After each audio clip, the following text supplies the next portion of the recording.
ഒരു ഘടകമായി ഞാൻ ഇതിനെ കാണുകയാണ്. ഗോസ്പൽ ടീമിന്റെ എല്ലാ അംഗങ്ങളെയും സാദരം സന്തോഷത്തോടെ ഇന്നത്തെ ചടങ്ങുകളിലേക്ക്, ശുശ്രൂഷകളിലേക്ക് ഞാൻ സ്വാഗതം ചെയ്യും. കേരളത്തിന്റെ വിവിധ പ്രദേശങ്ങളിലായി വിദേശങ്ങളിൽ നിന്ന് പോലും പരിമല പെരുന്നാളിന്റെ അനുഗ്രഹിത ചടങ്ങുകളിലേക്ക് അനേകായിരങ്ങൾ കടന്നു വരുന്നു. ഇന്ന് മദ്രാസിൽ നിന്ന് ഒരു വലിയ സംഘം യാത്ര പുറപ്പെടുന്നു.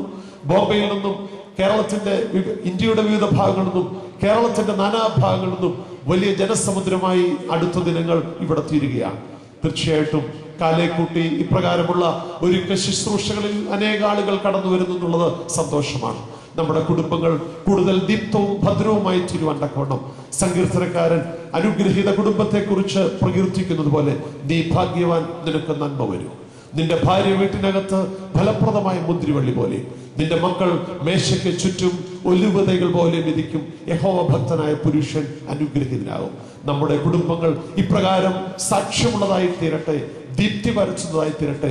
ഇങ്ങനെ കുടുംബങ്ങളുടെ അനുഗ്രഹീത സമന്വയം കൊണ്ട് സഭയുടെ കൊമ്പുയരുവാൻ തക്കവണ്ണം ദൈവം ഇടയാക്കട്ടെ എന്ന പ്രാർത്ഥനയോടും ആശംസയോടും കടന്നു വന്നിരിക്കുന്ന എപ്പേർപ്പെട്ടവരെയും സ്നേഹത്തോടെ സന്തോഷത്തോടെ ഈ അനുഗ്രഹീത ശുശ്രൂഷയിലേക്ക് സ്വാഗതം ചെയ്തുകൊണ്ട് ഞാൻ എൻ്റെ കർത്തവ്യത്തിൽ വിരമിക്കുന്നു. ദൈവം നമ്മെ അനുഗ്രഹിക്കട്ടെ.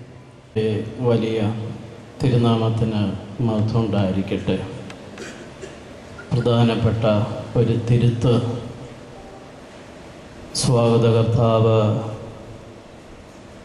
എന്നെ സ്വാഗതം ചെയ്തപ്പോൾ ഓർത്തഡോക്സ് വിദ്യാർത്ഥി പ്രസ്ഥാനത്തിൻ്റെ പ്രസിഡന്റ് എന്ന് തെറ്റായി പറയുകയുണ്ടായി. അതിൻ്റെ വൈസ് പ്രസിഡൻ്റാണ്. അതിൻ്റെ പ്രസിഡൻ്റായിരിക്കുന്ന ഫിന്നിയ കോർലോസ് തിരുമനസ് കൊണ്ടാണ്. അച്ഛൻ്റെ അറിവിലേക്കും നിങ്ങളുടെ അറിവിലേക്കും ഓർപ്പിച്ചു എന്ന് മാത്രമേ ഉള്ളൂ.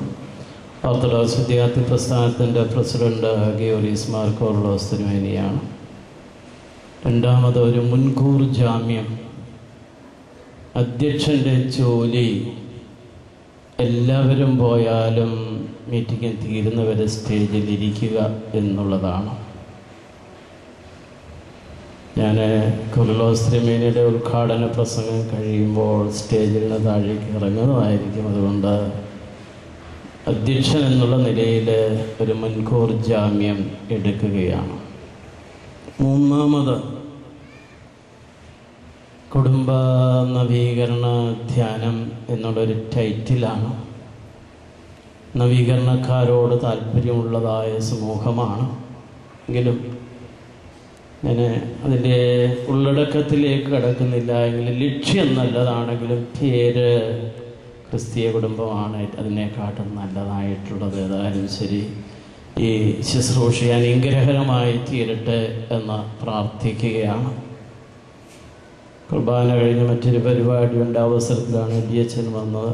എന്നെ ആവശ്യപ്പെട്ട് ഈ ശുശ്രൂഷയിലേക്ക് എന്നെ ക്ഷണിച്ചതിൽ DHNോടുള്ള പ്രത്യേകമായിട്ടുള്ളതായ സ്നേഹം അറിയിക്കുകയാണ്.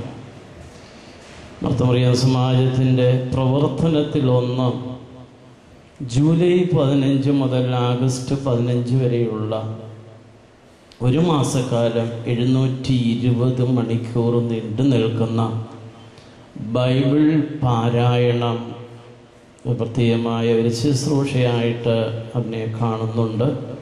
ഈ വർഷം ആരംഭിച്ചതാണ്.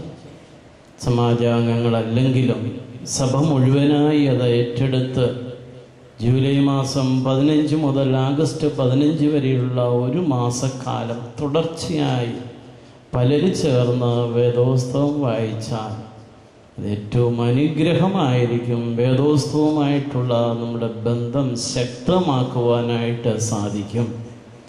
അതിന് ഞാൻ തയ്യാറാക്കിയിരിക്കുന്ന ഒരു ബാമിൻ്റെ സ്പെല്ലിങ് BALM ആണെങ്കിലും ഇവിടെ ബാമിന് എല്ല് കൂടാതെയുള്ള ഒരു ബാമാണ്. അതിനെ ഉദ്ദേശിക്കുന്നത് ബൈബിൾ ആൻഡ് മീ എന്നുള്ളതാണ്. പ്രാർത്ഥനയോഗത്തിനായാലും ക്രിസ്തീയ കുടുംബത്തിനായാലും നവീകരണക്കാർക്കായാലും എല്ലാവർക്കും ഉപയോഗിക്കാവുന്ന ഒരു ബാമാണ് ബൈബിൾ ആൻഡ് മീ. തിരുവചനവും ഞാനുമായിട്ടുള്ളതായ ബന്ധം ശക്തമാകുകയാണെങ്കിൽ ഈ കുടുംബം ഭദ്രമായി തീരും. നവീകരണത്തിൻ്റെ അർത്ഥം ഓർത്തഡോക്സിലൂടെ നേടിയെടുക്കുവാനായിട്ട് സാധിക്കും. അതുകൊണ്ട് ബൈബിൾ മാസവും ബൈബിളും ഞാനും എന്നുള്ള ചിന്തയും നിങ്ങളെ ഭരിക്കട്ടെ, നിങ്ങളുടെ ചിന്താവിഷയമായിരിക്കട്ടെ എന്ന് ഓർപ്പിക്കുകയാണ്. കുടുംബങ്ങൾ തകരുന്നു. അതിനുള്ള കുടുംബജീവിതത്തിലെ ഏറ്റവും ദുഃഖകരമായ 3 അനുഭവങ്ങൾ, 3 വാക്ക് ഒരു വാക്കിലാക്കി ഇംഗ്ലീഷിൽ സാഡ് എന്നുള്ളൊരു വാക്ക് ഞാൻ ഉപയോഗിക്കാറുണ്ട്. SAD. Sad means suicide, abortion and divorce. കുടുംബത്തെ തകർക്കുന്ന 3 ഛിദ്രശക്തികളാണ്. മക്കളുടേതായ മാതാപിതാക്കളോടുള്ളതായ സമീപനത്തിൽ വരുന്നതായ വ്യതിയാനം പലപ്പോഴും അങ്ങനെയുള്ള ആത്മഹത്യയിലേക്ക് അവരെ നയിക്കാറുണ്ട്. മക്കളുടെ പ്രവർത്തനത്തിലൂടെ മാതാപിതാക്കൾ ആത്മഹത്യ ചെയ്യുന്നതിൻ്റെ എണ്ണം കൂടി വരികയാണ്. ക്രൈസ്തവ കുടുംബത്തിലും ഇതിൻ്റെ എണ്ണം വർദ്ധിച്ചു വരികയാണ്. ഈ കുടുംബ ഭദ്രതാ മാസം പരിശുദ്ധ സഭ ആചരിക്കുമ്പോൾ നമുക്കെടുക്കേണ്ടതായ ഒരു പ്രതിജ്ഞ ഇതായിരിക്കണം: നമ്മുടെ പ്രവർത്തനം കൊണ്ട് നമ്മുടെ മാതാപിതാക്കൾ ആത്മഹത്യ ചെയ്യുവാൻ ഇടയാകരുത്. ഇടയായാൽ ദൈവം തന്നിരിക്കുന്ന മക്കൾ നിങ്ങൾക്ക് കൂട്ടുപലിശയോടുകൂടി അതിനെ പകരം തരുന്നതായിരിക്കുമെന്നുള്ളൊരു വാണിംഗും. രണ്ടാമത്, മക്കൾ വേണ്ട എന്ന് കരുതുമ്പോൾ അവരെ നശിപ്പിക്കുന്നത് അബോർഷൻ. ഇതിൻ്റെ എണ്ണവും കൂടി വരികയാണ്. പ്രത്യേകിച്ച് അവിവാഹിതരിൽ പോലും ഇതിൻ്റെ എണ്ണം കൂടി വരികയാണ്. തെറ്റായ ജീവിത ശൈലിയിലൂടെ ഉള്ളതായ പ്രവർത്തനം. അതുകൊണ്ട് എനിക്ക് ഓർപ്പിക്കാനുള്ളത്, about the word abortion from your life style of dictionary. നിങ്ങളുടെ ഡിക്ഷണറിയിൽ തന്നെ അത് മായിച്ചു കളയുക. മൂന്നാമതായിട്ട്, ഡൈവോഴ്സിൻ്റെ എണ്ണം കൂടി വരുന്നു. പണ്ട് ഡിക്ഷണറിയിലാണ് മാര്യേജിന് മുമ്പ് ഡൈവോഴ്സ് ഉണ്ടായിരുന്നെങ്കിൽ പരിശുദ്ധ ബാബാ തിരുമേനി വേദനയോടുകൂടി ഒരു പ്രസംഗത്തിൽ ഓർപ്പിച്ചു, കഴിഞ്ഞ 7 മാസത്തിനുള്ളിൽ 180-ൽ പരം വിവാഹങ്ങൾ ദൈവം യോജിപ്പിച്ചതിനെ കോടതിയുടെ മുമ്പിൽ വേർപിരിച്ചതിന് ശേഷം അതിന് അനുവാദം കൊടുക്കേണ്ടതായ ദുഃഖകരമായ അനുഭവം ഉണ്ടായി എന്ന്. ഭദ്രമല്ലാത്ത കുടുംബത്തിൽ സൂയിസൈഡും അബോർഷനും ഡൈവോഴ്സും കൂടി വരും. അതിനൊരു പ്രതിശാന്തി എന്നുള്ള നിലയിൽ സഭയുടെ നല്ല ഉദ്ദേശം, പ്രത്യേകിച്ച് പ്രാർത്ഥനാ യോഗം ഏറ്റെടുക്കുന്നതായ ഈ ശുശ്രൂഷ അനുഗ്രഹകരമായി തീരട്ടെ എന്ന് ആശംസിക്കുകയാണ്. പ്രാർത്ഥനയെക്കുറിച്ചൊരു വാക്ക്. 2 ശിഷ്യന്മാർ ഗുരുവിൻ്റെ അടുക്കൽ ചെന്ന് പറഞ്ഞു, ഗുരുവേ, പരിശുദ്ധനായ പൗലോസ്ലീഹ ആവശ്യപ്പെടുന്ന പ്രകാരം ഞങ്ങൾ ഇപ്പോഴും പ്രാർത്ഥിക്കുകയാണ്. ഇടപെടാതെ പ്രാർത്ഥിക്കുവാനെന്നുള്ള പൗലോസ്ലീഹയുടെ ഉപദേശം ഞങ്ങൾ ജീവിതത്തിൽ പ്രാവർത്തികമാക്കിയിരിക്കുകയാണ്. ഗുരു ചോദിച്ചു, ശിഷ്യന്മാരെ, എങ്ങനെയാണ് നിങ്ങൾക്ക് ഇടപെടാതെ പ്രാർത്ഥിക്കുവാൻ സാധിക്കുന്നത്? നിങ്ങൾ ഭക്ഷണം കഴിച്ചുകൊണ്ടിരിക്കുമ്പോൾ പ്രാർത്ഥിക്കാറുണ്ടോ? ഇല്ല. ഉറക്കത്തിൽ പ്രാർത്ഥിക്കാറുണ്ടോ? ഉറങ്ങുമ്പോൾ പ്രാർത്ഥിക്കാറുണ്ടോ? പക്ഷെ ഉറക്കത്തിൽ പ്രാർത്ഥിക്കാറുണ്ടോ? ഇല്ല. പിന്നെ എങ്ങനെയാണ് നിങ്ങൾ ഇടപെടാതെ പ്രാർത്ഥിക്കുന്നത്?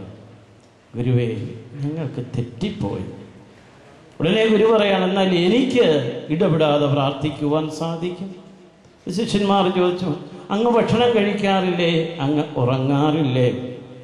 ഗുരുവിൻ്റെ മറുപടി, ഞാൻ ഭക്ഷണം കഴിക്കും, ഞാൻ ഉറങ്ങും. പക്ഷെങ്കിൽ ഒരു വ്യത്യാസമുണ്ട്. എനിക്ക് ഒരു ദിവസത്തെ ഭക്ഷണത്തിന് ആവശ്യമായിട്ടുള്ളത് 15 പണമാണ്. 15 പണത്തിനുള്ള ജോലി ഞാൻ ചെയ്യും.